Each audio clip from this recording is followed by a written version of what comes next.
ધોરણ 5 હિન્દી ઇકાઈ 11 સચ્ચા બાલક. આપણે આ અગાઉ આ વાર્તા વાંચી છે અને વાંચ્યા પછી તમને મજા પણ આવી હશે. તમે મનમાં નિર્ણય પણ કર્યો હશે કે હવેથી હું પણ સદાય સાચું જ બોલીશ. ફરીથી આજે તમારે આ વાર્તા એકવાર ફરીથી વાંચી લેવાની છે અને વાંચ્યા પછી તમારે નીચે નોટબુકમાં લખવાનું, સ્વાધ્યાય કાર્ય લખવાનું આજે શરૂ કરવાનું છે. જેમ કે સૌથી પહેલાં તમારે નોટબુકમાં શબ્દોના અર્થ લખવાના છે. કાફિલા તો એની સામે યાત્રીઓ કા સમૂહ. આ રીતે નોટબુકમાં શબ્દોના અર્થ લખ્યા પછી તમારે મુહાવરે લખવાના છે અને મુહાવરેના અર્થ લખીને તેનો વાક્ય પ્રયોગ પણ કરવાનો છે. જેમ કે નેક રાસ્તે પર ચલના, તો એની સામે લખ્યું છે સહી રાસ્તે પર ચલના. આના માટે જો વાક્ય બનાવવાનું થાય તો હું એવું વાક્ય બનાવીશ કે અબ मैंने निश्चय किया है कि मैं नेक रास्ते पर चलूंगा.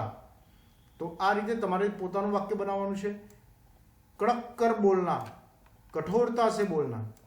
तो मैंने आज महेश से कड़क कर बोला कि ये पेंसिल मेरी है, मुझे दे दे.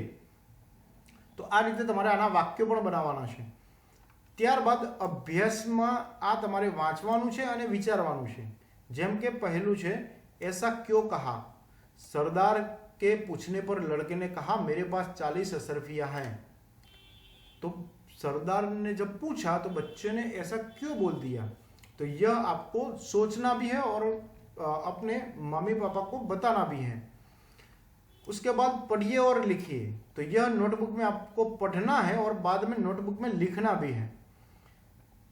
तीसरा प्रश्न है आप अब्दुल कादिर की जगह होते तो क्या करते. अगर डाकू मिल जाते हैं और आपके पास इतनी अशरफियां हैं और डाकू पूछता है कि अबे बच्चे तेरे पास कुछ है, तो आप क्या करते हैं. तो यह भी आपको लिखना है.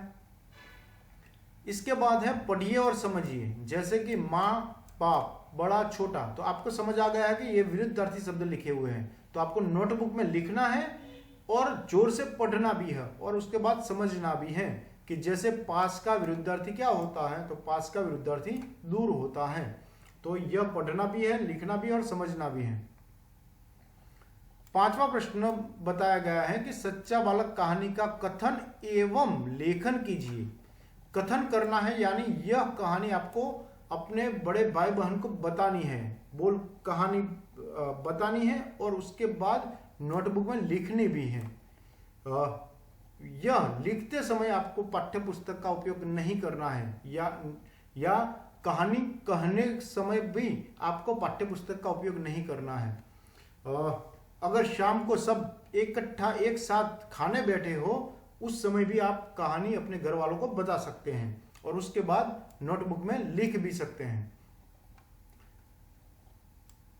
छठवां प्रश्न है कि पढ़कर प्रश्नों के उत्तर दीजिए. यहाँ पर हिंदी दैनिक पत्र अखबार जो है उसका कटिंग दिया गया हुआ है जिसमें समाचार प्रसिद्ध हुए थे कि वडोदरा में पहली बार गणेश जी की मिट्टी की प्रतिमा स्थापित हुई. यहाँ पर डिटेल में समाचार भी हैं. आपको यह समाचार पूरा पढ़ना है और उसके बाद नीचे प्रश्न दिए गए हैं, उसके उत्तर नोटबुक में लिखने हैं. जैसे अखबार में छपा समाचार कब प्रसिद्ध हुआ है. तो यह पूरा कटिंग आप देखेंगे तो उसमें यह समाचार कब प्रसिद्ध हुआ है उसका उत्तर आपको मिल जाएगा. इसके बाद स्वाध्याय कार्य भी नोटबुक में लिखना है. जैसे पहले प्रश्नों के उत्तर दीजिए. तो कहानी के प्रश्न पूछे गए हैं तो यह प्रश्न के उत्तर तो आपको कहानी में से ही मिल जाएंगे. लेकिन यह प्रश्न लिखने से पहले आप फिर से एक बार कहानी पढ़ लीजिएगा. सही जोड़ मिलाइए और वाक्य प्रयोग कीजिए. जैसे यहाँ पर कुछ मुहावरे लिखे हुए हैं. कड़क कर बोलना, तो इसमें से कौन सा अर्थ आता है. तो कड़क कर बोलना यानी कठोरता से बोलना. तो यहाँ पर सामने सही जोड़ मिलाकर लिखना है कठोरता से बोलना. अब वाक्य प्रयोग कीजिए ऐसा भी लिखा है. तो मैंने पहले भी वाक्य बताया है तो फिर से बता देता हूं. तो दूसरा वाक्य मैं इसका बनाता हूं कि जब मुझे पानी नहीं मिला तो मैंने कड़क कर पानी मांगा. या फिर मुझे भूख लगने पर मैंने कड़क कर मिठाई मांगी. तो यह भी हो सकता है कि आप अगर कहीं जगह कठोरता से बोलते हैं तो यह वाक्य में प्रयोग कर सकते हैं। उसके बाद घुटने टेकना, तो इसका भी सही जोड़ मिलाना है। नेक रास्ते पर चलना, तो इसका भी यहाँ पर से सही जोड़ मिलाना है और वाक्य का प्रयोग भी करना है। इसके बाद योग्य विस्तार कीजिए, यानी अपने पुस्तकालय से आप अपने गांव के पुस्तकालय से हरिश्चंद्र गांधी जी, युधिष्ठिर महापुरुषों के प्रेरक प्रसंग आपको पढ़ने हैं और नोटबुक में लिखने भी हैं। उसके बाद सोचिए और लिखिए। सच बोलने पर आपकी कब बहुत प्रशंसा हुई थी? जब आपके मम्मी पापा या किसी और ने आपकी प्रशंसा की हुई, तो यहाँ पर लिखना है। आपको झूठ बोलने पर डांट कब मिली? उसके बाद क्या हुआ? अगर आप कभी झूठ बोले और आपको मम्मी पापा को पता चला तो आपको डांटा होगा, तो वह यह कहा कैसे हुआ था, कब हुआ था, यह आपको लिखना है। और उसके बाद क्या हुआ था यह भी लिखना है।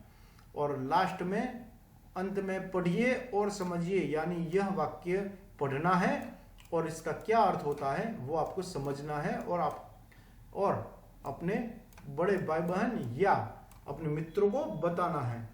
तो यहाँ तक का काम आपको आज करना है। लिखने के बाद फोटो भेजना मुझे ना भूलिएगा। तो लिखना शुरू कर दीजिए। इससे पहले कहानी पढ़ लीजिए।